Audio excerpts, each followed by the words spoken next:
By the terms of the will, the solicitor said, not quite meeting anyone's eye, the young lady must marry the Duke of Ashcliffe within the month, or the whole of the estate passes to the crown, and she and her aunt are turned into the road.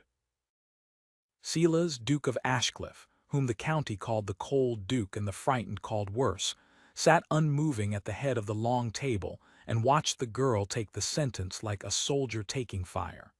She did not weep. She did not look at him with the horror he was used to seeing in the faces of women told they must marry him.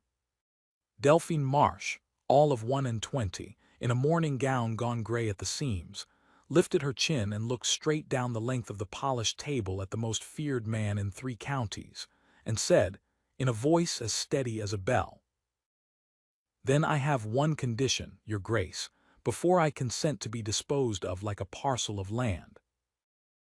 The solicitor made a small strangled sound. Ashcliffe's steward went pale. No one made conditions of the Duke of Ashcliffe. His late uncle, the man whose absurd, spiteful will had bound these 2 strangers together, had known exactly what he was doing when he laid this trap. He had loathed his nephew and had loved to torment him, and had contrived from beyond the grave to saddle the coldest man in England with a wife he had never chosen. Silas had come to this reading fully intending to endure the thing as a matter of duty, marry the girl, install her in some far wing of Ashcliffe Hall, and never trouble himself about her again. He had not expected the girl to have conditions. "You are hardly," he said, "in a position to make terms." "I am in the only position that matters," Delphine returned. "You need this marriage as much as I do more, perhaps. I have read your uncle's will, your grace, every spiteful line of it, and if I refuse you, you lose the Ashcliffe River lands that march with this estate which your uncle contrived should pass with me. You want that ground. You have wanted it for years, the whole county knows it. So you will hear my condition because we are neither of us free, and I would rather we began by being honest about it." Silas found, to his considerable surprise, that he was listening. "Name it," he said. "I will marry you," Delphine said.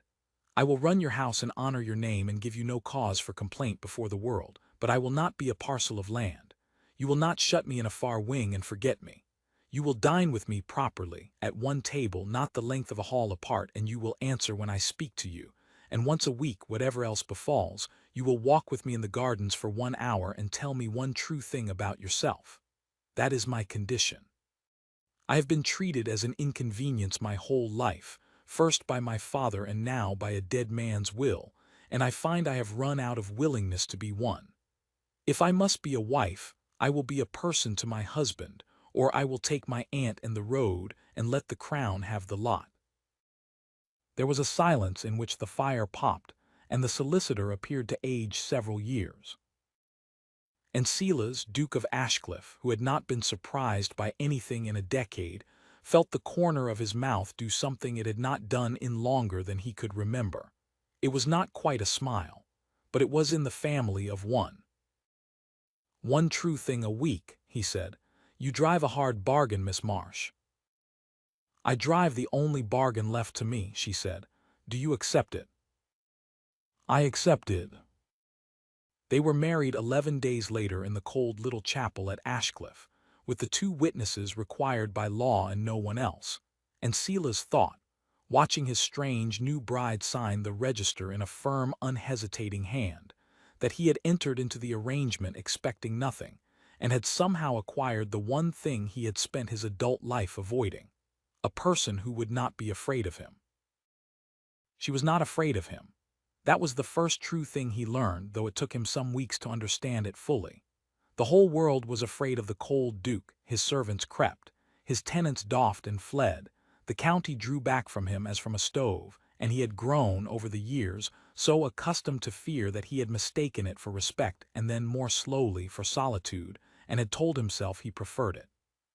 Delphine walked into his cold house and was not afraid, and it disarranged everything. She held him to the bargain from the first night.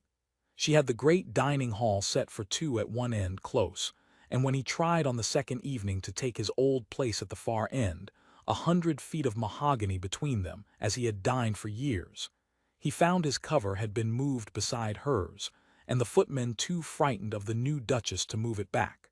So he sat beside her. And she spoke to him of the estate, of the tenants whose names she had already begun to learn, of a book she was reading and disagreed with. And when he answered in his usual cold monosyllables, she simply waited, unhurried, until he said something real, and then rewarded him with the whole warmth of her attention, so that he found himself, against every intention, wanting to earn it again. And once a week they walked in the gardens, and he told her one true thing. The first was grudging. "My uncle hated me," he said on the first walk, "because it was the truest thing at hand and cost him nothing. He made this will to torment me. He always said I had my mother's coldness and none of her heart. He may have been right." Delphine walked a while in silence. "That was two true things," she said at last, "and the second was a lie. A man with no heart does not keep his word to a bargain he could break, or move his chair beside a wife he never chose. You are not cold, your grace. You are careful. There is a great deal of difference, and I mean to find out what you were so careful about." He had not meant to give her the second true thing so soon, but she drew it out of him the following week whether he willed it or not, that he had been a lonely, unwanted boy, shipped between guardians, and had learned early that to want a thing was to have it taken away, and had therefore made a policy of wanting nothing, and had kept that policy so faithfully for 36 years that he had quite forgotten it was a wound and come to believe it was merely his nature. He heard himself say it walking under the bare autumn limes and was appalled, and Delphine took his arm, the first time she had touched him of her own accord, and said nothing at all, which was somehow exactly right. The truths got harder as the weeks went on, and he found, to his bewilderment, that he began to look forward to the garden hour as the one bright fixed point in his week. He told her of a brother dead young that he had never spoken of to a living soul. He told her of the fear, which he had confessed to no one, that he did not know how to be loved and would only spoil it if it came. And each true thing he laid down, she took up gently and carried, and gave him in return small true things of her own, her father's indifference, her aunt's kindness, the long cold years of being an inconvenience, until the two of them, who had married as strangers bound by a dead man's spite, found they knew each other better than either had ever been known. He began to want her. He was slow to recognize it, being so long out of practice at wanting anything, but there it was. The lift of his heart when her step sounded in the hall, the way the cold house seemed to warm in the room she had lately been in, the fact that he had ceased to think of the river lands at all and thought instead, constantly, of the woman his uncle had chained him to, and whom he would not now unchain for the whole of England. And it terrified him, precisely as he had told her it would, because to want her was to risk losing her, and he had spent a lifetime not wanting in order never to lose. So he did the careful thing. He drew back. He missed a garden walk on a thin excuse, and then another, and was short with her at dinner, and retreated behind the old coldness like a man pulling a door shut against weather, because it was safer to be the cold duke than to be a man who might have his heart broken by a wife who had married him only to keep a roof over her aunt's head. Delphine let him retreat for exactly a week. Then, on the evening he did not come down to dinner at all, she came up and found him in his study, and shut the door, and stood before his desk with her chin lifted in the way he had come to love and to dread. "You are breaking our bargain," she said. "You have missed 2 walks and told me no true things and taken your dinner alone like the man you were before I came. So I will tell you a true thing instead, since you have run out of the courage for it. I did not marry you for the roof over my aunt's head, or not only. I could have found us a cottage. I am not so helpless as the will made me look.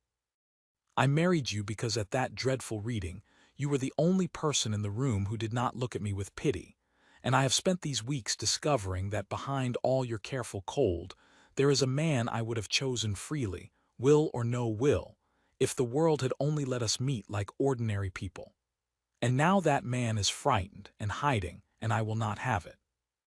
I did not survive being an inconvenience my whole life to be made into one again by the very husband who was supposed to be my match. Come down to dinner, Silas.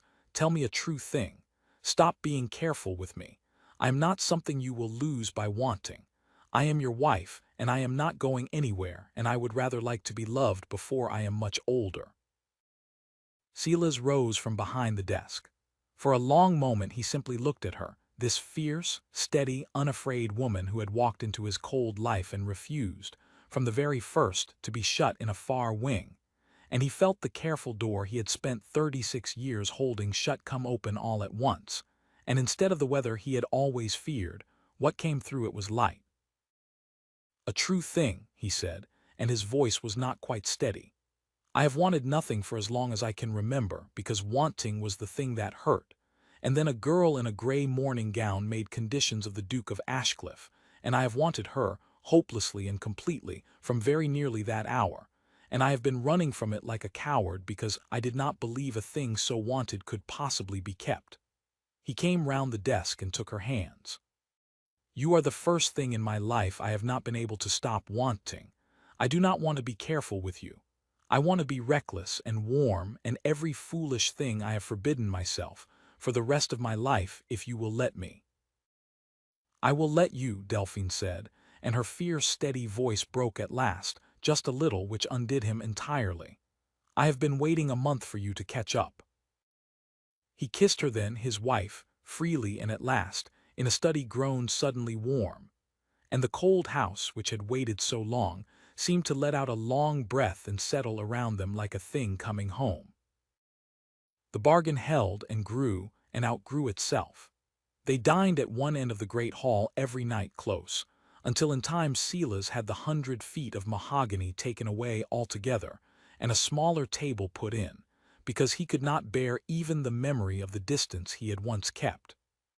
They walked in the gardens far more than once a week, and the true things flowed both ways now, easily, without conditions, the ordinary honest currency of two people who had come, against every expectation, to be the great and only love of each other's lives. The river lands his uncle had used to bait the trap he ran well and thought of never, for they had ceased entirely to be the point. The county, which had called him the cold duke for a decade, did not know what to make of the man who now smiled, and rode out with his duchess at his side, and was seen to laugh aloud at his own dinner table. His late uncle had built the will to torment him, to chain him for life to a stranger he could not love.